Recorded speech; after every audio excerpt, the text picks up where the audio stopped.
ريحتها تجنن. حلوه مش كده؟ تسلم ايديا وحياة عينيا. طبق من الاخر في منتهى الجمال. جبت لكم وصفه جديده من مطبخ سلمى هتعجبكم جدا جدا. النهارده عندنا قالب البرجر، وصفه لذيذه وسهله وتنفع للصيف، كلها اتعملت في حاجه واحده وما اخدتش اي وقت خالص في الشغل. هنبتدي الاول ببصلايه هننعمها في الكبه، وبعدين نحط طاسه على النار، نحط زيت زيتون ونبتدي نصفر البصلايه دي تصفير بس مش اكتر، لونها كده يغير. هنحط معاها 4-5 فصوص ثوم نفرمهم كده. تمام، قلبناها كده تقريبا حلوه، اصفرت البصله والثوم حلو جدا.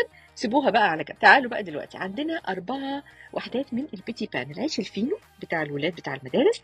انا بحب اقشر الطبقه اللي من بره بتاعته دي، قشروها كده من كل الجهات، وبعدين فتتوا ال4 وحدات من البيتي بان ده وحطوهم في سلطانيه. حد هيقول لي ما انا ممكن استعمل بقسماط، بس البقسماط مش هيديك نفس نتيجه العيش ولبابه العيش. هنحط عليهم كوبايه من اللبن الحليب. هنا انا كانت الكوبايه مش مليانه قوي فزودت حته كده معلقتين. ادعكوهم وهرسوهم كويس، سيبوهم على جنب. عندنا دلوقتي كيلو من اللحمه المفرومه هنحطه في سلطانيه كبيره. هنحط عليه دلوقتي البصل والثوم اللي احنا صفرناهم وبردوا، لازم يبردوا. وبعدين هنحط بيضتين. بعدين هنيجي نحط دلوقتي معلقتين من الصويا صوص. هنحط 4 معالق من الكاتشب.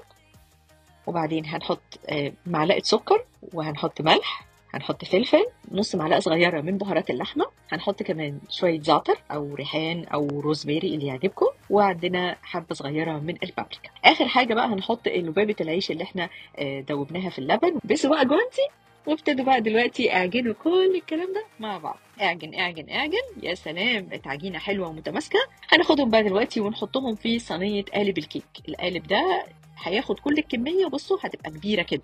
خلي بالكم اللحمه المفرومه بتكش، فاحنا مش عايزينها تكش قوي. وحطوا الصينيه القالب ده على صينيه تانية عشان في حاجات هتنزل من الصينيه علشان ما تبوظش الفرن وتزعلوا عليه. تمام، دخلوها بقى دلوقتي الفرن، هتقعد حوالي 40 دقيقه، مش متغطيه ولا حاجه. تعالوا نعمل الصوص. والصوص عباره عن ربع كوبايه من الكاتشب، هنحط عليه معلقتين من السكر البني، هنحط عليه معلقه من الثوم البودره، بصل البودره، وهنحط معلقتين من الخل، اي خل. قلب قلب قلب، جميل، هو ده الصوص، خلوه على جنب. دلوقتي طلعت الصينيه من الفرن بعد حوالي 45 دقيقه تقريبا. بصوا بقى الصينيه اللي من تحت عملت ازاي، كل الكلام ده كان هينزل في الفرن ويبوظه، خلي بالك. دلوقتي بقى هنيجي ندهن كل السطح بتاع قالب البرجر بتاعنا بالصوص الحلو اللي احنا عملناه. غطوه تماما كومبليتلي بالكامل. بصوا بقى شكله حلو ازاي، بصوا منظره بيلمع وجميل ازاي. يلا دخلوا الفرن كمان لمده 10-12 دقيقه بالكتير قوي قوي قوي، خلوش اكتر من كده، بس طلعوه وسيبوه يبرد. ريحتها تجنن. تعالوا نقطعها بقى. واو، طريه طراوه. واو، بصوا بصوا اللحمه بتقع كده من نفسها كده. استنى يا سلطان، بس يا سلطان، سألتوني مين سلطان؟ سلطان ده البغبغان بتاعي، غلباوي بنص لسان. الله، حلوه حلاوه. اللحمه طريه طريه طريه بشكل مش متخيلينه. والسر في كده الايه؟ العيش باللبن. خلي بالكم، خطوه مهمه جدا. الصوص بقى اللي من فوق مديها مزازه، انما ايه، تهبل تهبل بجد بجد، وصفه تجنن. اقول لكم بقى ممكن تاكلوها مع ايه؟ ممكن تاكلوها مع بطاطس روستد في الفرن، طبعا ممكن رز وشعريه، ده اكيد يعني. ماش بوتيتو ممكن تعملوها مع بطاطس مهروسه محطوط لها بقى الزبده واللبن السخن ومعموله كده ايه ومهروسه وجميله، ويتحط لها كمان شويه اعشاب، هتبقى عظمه على عظمه. ودي تعملوها بقى في العزومات هتبقى تجنن.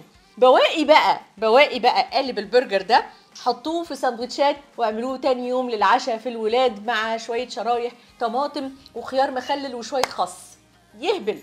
طبق من الاخر في منتهى الجمال. ايه رايكم؟ تسلم ايديا وحياة عينيا. اكتبوا لي في التعليقات وقولوا لي عجبتكم الوصفه ولا لا، هتعملوها ولا لا، عايزين حاجات زي كده تاني ولا لا. وصفه لذيذه وسهله وفي منتهى الجمال.